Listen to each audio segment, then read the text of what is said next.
What should the Panthers defense's expectations be under new defensive coordinator Ejiro Evero here in 2023? I'll tell you right now, right here on Locked On Panthers. You are Locked On Panthers, your daily Carolina Panthers podcast. Part of the Locked On Podcast Network. Your team every day.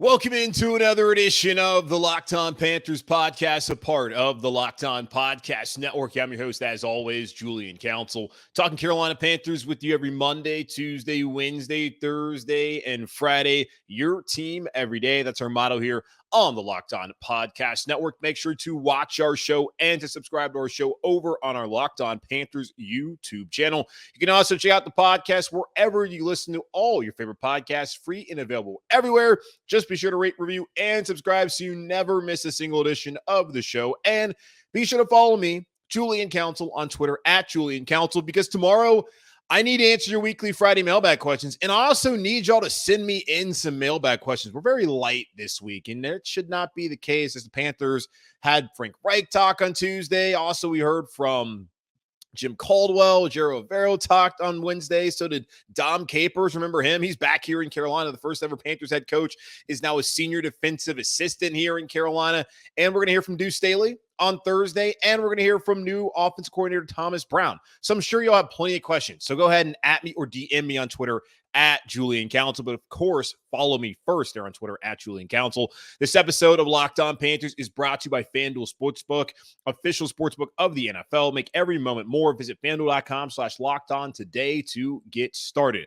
Getting into some of the key things that new to Panthers defensive coordinator Ejiro Evero had to say on Wednesday afternoon. But before I get there, I got to figure out how to say this man's name. I was talking to y'all the other day with Jordan Rodriguez, and she said, you just call the man E. That's what happens when he's here long enough. You just call him E. Okay, cool. But here's the problem I have. I've been spending weeks now going to YouTube every day to this video of him introducing himself as the new Denver Broncos defensive coordinator.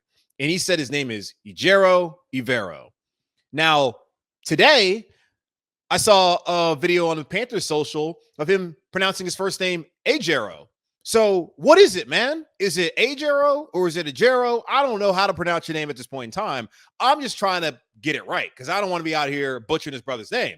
But I also don't want to be up here looking like a fool, even though a lot of y'all probably feel that's the case anyways. I do that every day. But still, I'm kind of frustrated right now because I'm out here practicing this man's name every day, and he's out here pronouncing it two different ways. What's going on? Okay, not really all that important. I just got to get that off my chest because I'm just kind of like, guys, what are we doing here, man? Like, I'm excited to Dude's here, but what do I call you? How do I say your name? It's a tough one, but I'll get over it. All right, let's talk about Avero's defense, though, because he's here in Carolina now. He interviewed for all 5 of the head coaching openings this past head coaching cycle in the NFL, including here in Carolina, and decided after being passed over that this was the location that he wanted to be. And people wonder why. Well, it was fairly obvious why he'd want to come here after being in Denver, where they've had an excellent defense for the past 5, 6, 7 years. And we know all too well about that Denver Broncos defense going back to that Super Bowl 50 in Santa Clara where, God, Mike Rimmers. But either way, he saw the talent here on this roster, and that's part of the reason why he came to Carolina. You mentioned Brian Burns, Derrick Brown, Jeremy Chinn, Jaycee Horn. All 4 of those players are players that were a part of trade rumors when the Panthers had traded away Robbie Anderson, now chosen Anderson, by the way, if you saw the headlines, and Christian McCaffrey. And there's some questions before the trade deadline of, is there a fire sale here in Carolina? Well, no, that was not the case at all. And despite a team giving up or wanting to give up 2 first-round picks for Brian Burns, he's still here in Carolina, and he's up for an extension. Derrick Brown, he's still here in Carolina. I don't think Jeremy Chinn was really up there. He's also injured in IR at the point in time, so couldn't really be traded anyways. And then Jaycee Horn wasn't really mentioned in those conversations, and also I think was dealing with a hip issue at that point in time. But still, when you looked at the Panthers defense and whenever a new coach came in here, a new defensive coordinator came in here, you knew they were going to be stepping into a good situation with excellent players at all 3 levels of the defense. Burns and Brown on the defensive line, Jeremy Chinn in the secondary, along with Jaycee Horn. You can even throw in Frankie Louva at linebacker, Shaq Thompson to be determined at linebacker as well. this is a solid roster defensively for the Carolina Panthers. And now when you get a coordinator like Ejiro Evero or Ejiro Evero, however you say his name, you have someone who can maximize that talent level and hopefully get these guys to the next level, because they've already been a top 10, fringe top 10 defense the last 2 years under Phil Snow, then under Steve Wilkes and Al Holcomb in the final 12 weeks of the season last year in 2021 or 2022. Now you have Evero, who in Denver, top 10 in basically every category that mattered last year in his lone season as a coordinator out there in Mile High. So excited to see what he can do with these guys. That's one of the reasons why he is here. He also wanted to come here because he wanted to be in a situation where he could win, because winning is the most important thing. And part of the reason why I think the Panthers can take that step in 2023 and why I thought they were going to be able to do it last year is because of the defensive talent. And now when you add the talent in Burns and Brown and Chinn and Horn and Luvu and everyone else, and then you now have this new scheme with Evero, this could be sick, man. The things that this defense could do and how nasty they could be week in and week out in the NFL in 2023. I'm so excited to see what they can do and how he's able to implement his system and just set these guys loose on the rest of the National Football League. Now, one of the big hires that we also saw here in Carolina, we talked about it yesterday with Jim Caldwell being here, a former head coach in a senior role. He's not the only one. Dom Capers, first ever head coach here in Carolina. The headline back in 95 of him taking a job in Carolina is the same headline that we saw 2 weeks ago of him taking a job in Carolina. Different roles, but he follows Evero from Denver, where he served in a senior defensive consultant role. Now he's doing the same thing here in Carolina, where he was the head coach of the first ever of the inaugural season of the Carolina Panthers, first 4 years of the Panthers. And he had spent time with Evero back when he was in Green Bay, and Evero was his quality control coach. And he was so impressed by him, by his character, that when he got the call last year to go to Denver to help him as a first-time coordinator, that he did not even hesitate to do that. And Evero talked about how it just made sense for him, for a guy who has such great character in Dom Capers, who had spent time at Green Bay with and who had a wealth of knowledge. Why not position yourself for the most success by bringing in that kind of experience, which is why I'm so excited about this staff, because Frank Reich did that with Jim Caldwell, and Frank Reich is in his 60s. He's been an NFL head coach. He's played in the league. He's been a coach for a long time now. He didn't have to go out there and get a Jim Caldwell. You could have looked at the success that Evero had last year in Denver. You could have thought, hey, man, I already got it figured out. Top 10 defense, first year doing this, calling plays. Probably next step is head coach in the National Football League. Do I really need Dom Capers? Yeah, he wanted Dom Capers on his staff. So a ton of kudos to him for bringing Dom Capers and bringing some of these other staffers who he's had experience with in his other stops, whether it's been in Tampa, where he was under Monty Kiffin, whether it's been in San Francisco, where he worked with Vic Fangio, Green Bay with Dom Capers, and Wade Phillips, Raheem Morris, and Brandon Staley, 3 coaches that he worked with back when he was the Rams. And that's why a guy like Jonathan Cooley is now here in Carolina. A ton of credit for just his leadership, his maturity, and his ability to identify the right type of personalities to be on his defensive staff, which is only going to make this Panthers defense better than it was the last couple of seasons, where you could really see them, especially Brian Burns, emerging as one of the top units in the National Football League. Now, another interesting thing I heard from him on Wednesday was when he said, "This is not my defense." You kind of take a step back there and you're like, wait, hold on. We're talking about, we're running a 3-4. And Frank Reich said, hey, I didn't marry the 3-4, but I brought in Evero. That's who I brought in Ejiro here, because I'm interested in his defense, not necessarily in him, not necessarily the defense. That's who I want. I got the man, not the defense. And now the man who he brought in is saying, this ain't my defense. Okay, yeah, sure. It's certainly going to have principles from what Wade Phillips has done, especially Vic Fangio, what he's done in his career as one of the best NFL defensive tacticians in the history of the league. But you say it's not your defense. What he means by that, he's saying, it's me, it's the coaches, it's the players. We're all putting this thing together. Remember a couple days ago when Jordan Rodriguez told us how this can be a living organism once everyone figures out what their role is and what they're supposed to do within this defensive unit? Well, that's Evero.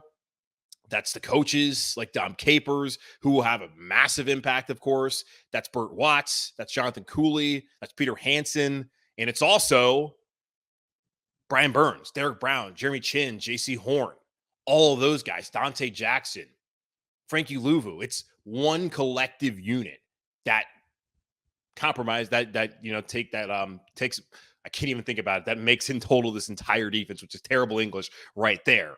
That compromise. That's what I want to say, right? Yeah, comprises. There we go. Comprises this entire defense. As I'm sure you are like, this guy cannot speak. But either way, really interesting to hear him say that. And we always wonder what the identity of defense is going to be. He says physical, great effort, and attacking the ball. And when it comes to trying to get takeaways, he says putting pressure on the quarterback.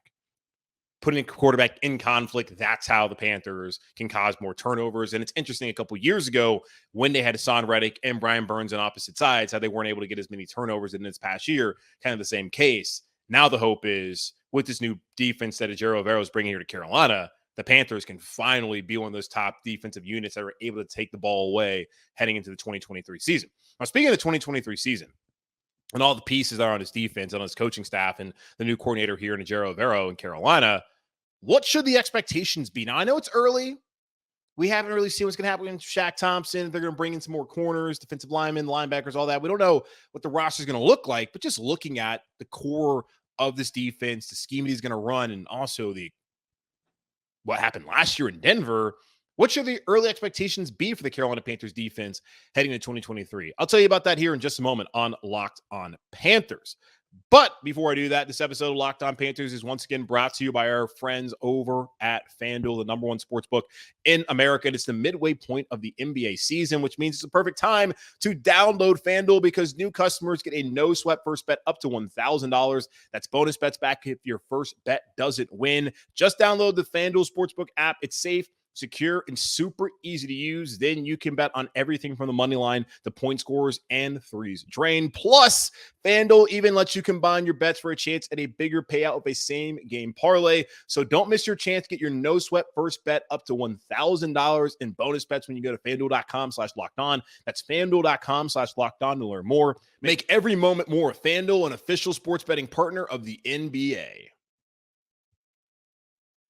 We also heard from Dom Capers on Wednesday afternoon talking about this new opportunity in Carolina, especially talking about the new defensive coordinator here in Carolina, Ejiro Evero, and just his overall thoughts on the man, the leader, and the defensive tactician that he is heading here to Carolina. And Dom Capers let it be known that, hey, this guy has all the makeup to be a head coach in the future. And, the good thing about Evero is that he's not really focused on being a head coach in the future. He's just focused on the task at hand. The task at hand right now is making this Panthers defense as good as it can be and hopefully being a top 10, top 5, maybe the #1 unit in the National Football League in 2023. And I certainly hope that is the case when it could be his lone season. Like, enjoy him while he's here. I've seen a lot of people who are fired up about him being here in Carolina, love his personality, especially getting to finally hear from him and his thoughts early on about this defense. Like, I'm jacked up. I'm fired up just like y'all, but we got to appreciate him why he's here, because he might not be here this time next year. And that might not be a bad thing, honestly, because you want people to have success and to go on to other things, especially if they're bigger things like being a head coach. Now, don't go to some trash franchise, but there's only 32 of these. There's only 32 of these jobs. So I understand why he would leave and go elsewhere.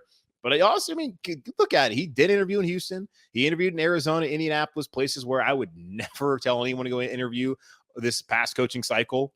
But hey, he's here in Carolina now, and I'm happy to have him. So now that he is here, Ejiro Evero is here in Carolina running his base 3-4 defense. And he kind of reiterated what Frank Reich said on Tuesday, that 20% of the time you're going to run base. The rest of the time, you're just trying to match what the offense is doing and come up with some other schemes. Like, it's not necessarily like all 3-4, and you can't be completely married to it. The same thing, it was a 4-3.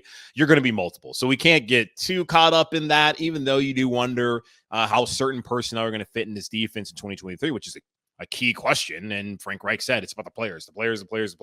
That's what it's all about. Now, the coaches, the 10 to 20% that are left over there in the NFL, you got to do 100% of your job there to make sure that you can put the players and the team over the top on Sunday. That makes the difference. And we saw with Matt Rule how he failed to make up the difference there with that 10 to 20%, that being coaching in the NFL. Now, looking at expectations here, it's still early. Got to figure out, some of the guys are actually going to be on this defense. Some guys are going to come in, whether it's going to be free agency or the draft, and we got to find out what the defense is going to look like. And it'll be better once we get down to training camp and know who the 53-man roster is, or at least have a good idea of the 53-man roster to really set the final expectations. But early expectations, we're already doing it. And it's the offseason. This is part of the offseason talk and the fodder of, okay, what's this team really going to look like once it finally rolls around to August? They're down there in the heat in Spartanburg, and we get down to September, we start playing football, toe meets leather. And that's what we're doing here at this point in time. That's what we're going to do right now on the show. It's going to take some time to figure out this scheme, but I think the pieces are in place. And Jordan Rodriguez told us the other day that it's going to take maybe half the season. And you go back to Denver, where that unit was top 10 in most stats in his lone year there as a defensive coordinator, that being Ejiro Evero, getting his name backwards now, his lone season. You have to also understand that the scheme that they ran, a lot of those players would have been familiar with it because there's a bunch of Vic Fangio principles, and Vic Fangio was the head coach there for 3-4 years prior to being fired, and then Nathaniel Hackett being hired and Ejiro taking the defensive coordinator job last season. So they were used to the scheme. The Panthers, though, it's going to be a little bit different. Now, they've been multiple, done a lot of different things, and there's going to be a learning curve there. But in due time, I think this can be a really good defensive unit. I'm not going to sit here and freak out in the first 5 weeks if, they don't look the way that you want them to look. Now, if we get to week 11 and it's still looking like that, then yeah, there can be some consternation. But I feel like once we roll around week 8, week 9, that's when it's going to really start to look like the beast that we hope it could be. Now, looking at this defense right now and the pieces, like Derrick Brown, he had a tremendous year last year. And now in this situation where he's going to be in his 4th year, he's probably going to get that 5th-year option exercise coming up here in May. You're expecting him to be a monster again and be even better on the defensive line in that interior. Now, who's going to be beside him? I don't really know, because Brian Burns, of course, is going to be in that stand-up edge role. Maybe sometimes he might put his hand in the dirt. You're not worried about what Brian Burns is going to be able to do. But is he Ejiro Evero going to be next to Derrick Brown? Are they going to bring in another defensive end who can kind of be able to stop the run and run stuffer like that? Certainly, they could use in their power edge rusher opposite of Brian Burns, like Jordan Rodriguez told us the other day. And where's that, guy who can set the edge and stopping the run, something the Panthers have missed? And I know they brought in Henry Anderson last season before the year started, but how many of y'all remember any sort of impact Henry Anderson had on the Carolina Panthers in 2022? Anyone. So not to sit here and to trash Henry, they just haven't gotten a ton out of some of these other defensive linemen the last couple of years. Well, it's been Morgan Fox for one season, Ejiro Evero in his first 3 seasons in the NFL, Henry Anderson last year, and even kind of behind that, you haven't gotten a ton. So they got to find someone other than Derrick Brown, other than Brian Burns, who can either stop the run, set the edge, get after the passer. They got to get another dude alongside of those guys if this defense is really going to step up into that next level in the NFL. Linebacker is going to be a huge question mark heading into, next month. Frankie Louvu is going to be back here, of course. He was excellent last year in his first year as a full-time starter, and he's got to be one of the best bargains in the NFL based off of what they signed him last year to and what he did this past season and what he's set up to make again next year. Like, if I was Frankie Louvu's agent, I would be like, we're not touching any grass or turf or whatever surface that we're playing on until my guy gets a little bit more money, because he looked awesome. Now do it again. That's what I would be saying if I'm Scott Barrett and the team. Do it again, and then, we'll take care of you in 2024 when the books are a little bit cleaner than they are right now, as Panthers are still over the salary cap. Now, you got Louvu for sure next season. Will Jeremy Chinn come back and play a linebacker role, which he did play out of necessity in 2020 when Troy Boston was still here and Justin Burris? Those were the 2 starting safeties. Does Jeremy Chinn come back and play linebacker? Because remember, Phil Snow, who's no longer here in Carolina, he said, just thinking longevity for Jeremy Chinn, the best thing for him was to play safety. But he has struggled in coverage, and he made a ton of plays at linebacker. And he made a ton of plays in 2021 when he was healthy at safety. And the only injury he's ever really had was last season at safety with the hamstring, which that happens. Is he better suited at linebacker? Are the Panthers better for him at linebacker? Or does he kind of play what Jordan was telling us the other day, kind of a Jalen Ramsey, like a jack of all trade roles? Can he be that kind of guy? That big nickel, just play all over the field? I would love that. But you got to find another linebacker, because we don't know what's going to happen with Shaq Thompson. And I think next week, I think on Monday, probably going to do a little game here on the show, Stay or Go, talking about some of the free agents, some guys who could be potential cap casualties, and talk about whether they should stay in Carolina or whether they should go and how to work things out. I want to see Shaq Thompson stay.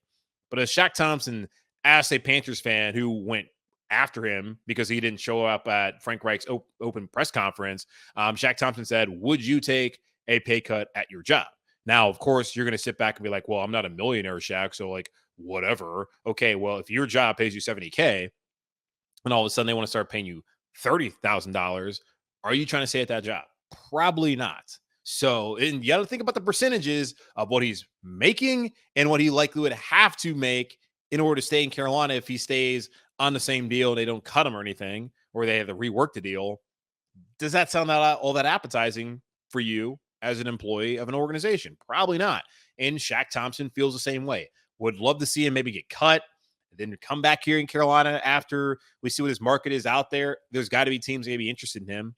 Absolutely. He's an excellent player. And Ejiro Evero said on Wednesday afternoon that, yeah, Shaq Thompson ideally fits into his 3-4 scheme, just as being an inside linebacker, being a guy who can match running back, a guy who can stop the run.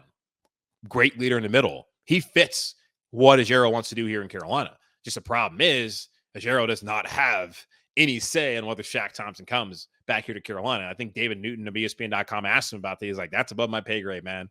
I'm just out here trying to evaluate these players right now, put them in the right position, but I cannot say whether Shaq Thompson will be here next year because I am not the general manager. I'm not David Tepper. I'm not Dan Morgan. I'm none of those guys. Samir Suleiman, that's not me. Not that guy. So we'll see how it works out. But if they don't have Shaq, you're going to probably have to bring up Chinn to play somewhat more in the box. I don't know what you're going to get out of Brandon Smith. They're going to have to find another linebacker. The linebackers they brought in last year, Damian Wilson, Corey Littleton, what did they do at all? Doesn't give you a ton of confidence in the ability to really scout linebackers as the one that was drafted did little to nothing at all. And the ones that were brought in during free agency did nothing. At DB, though, I think when healthy, they're solid. Whether it's Jeremy Chinn staying back there at safety with Xavier Woods, and when Dante Jackson and Jaycee Horn are both healthy together, which is rare the last 2 seasons, solid unit. You feel good about that secondary. We talked about could they go from good to great, and one of the big things about that was, would the depth be there? Would you see C.J. Henderson take that next step? He didn't. He's part of the reason why the Panthers did not beat Tampa Bay in Week 17 because he got cooked.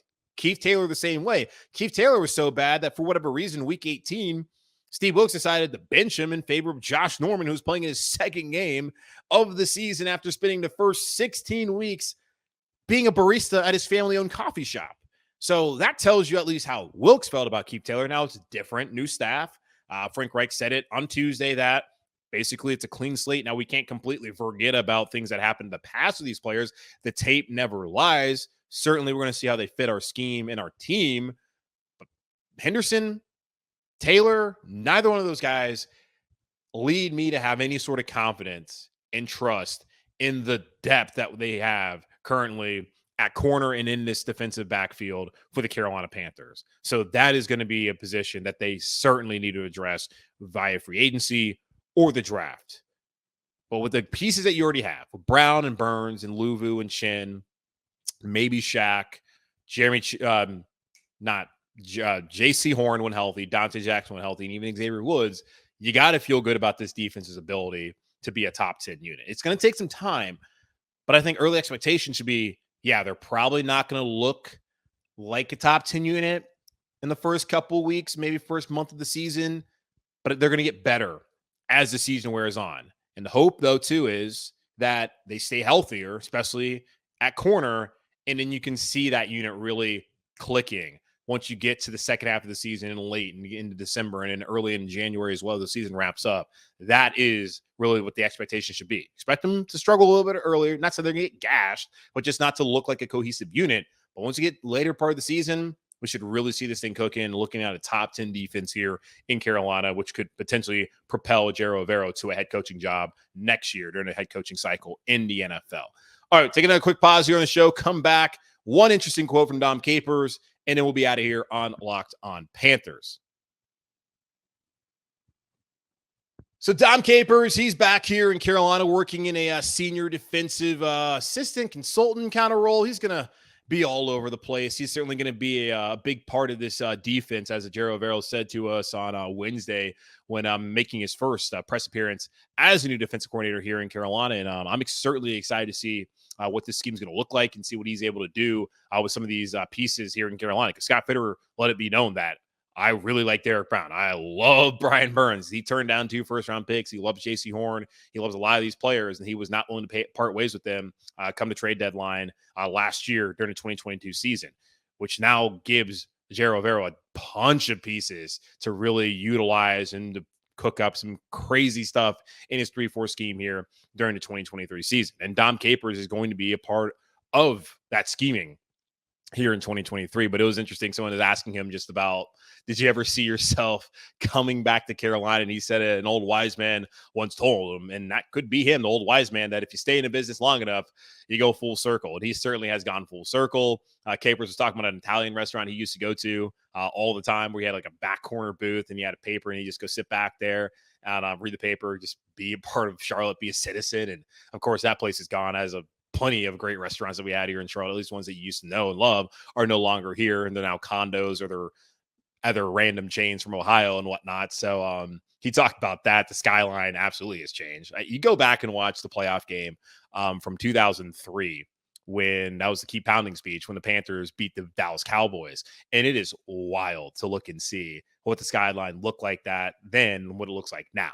Like the Bank of America building, I think the formerly was the First Union building. That's always been there. The Hearst Tower, which is now the Truist building. I remember those. But a lot of the other buildings we got going on down there, they've changed. So it's been cool to see the growth of Charlotte. It's really cool now to see a coach who's been here back then 28 years ago, now back and having seen the change and really seen the changes in the league as well. And it's just seeing the change in the organization now owned by David Tepper and Frank Reich as the head coach, who was his player back then. And Dom Capers talked about Frank Reich, how I don't think he necessarily believed that Reich would ever be a head coach, but he could see the leadership. He could see the communication and just how Frank went about his business, that he's not surprised that Frank Reich, of course, is in this position 28 years after being the first quarterback to take a snap here for the Carolina Panthers. So really cool to have Dom Capers back here in Carolina, and excited about everything that's going on with this staff. I know I've said excited plenty of times, but y'all, I can't wait. We're sitting here almost at the end of February.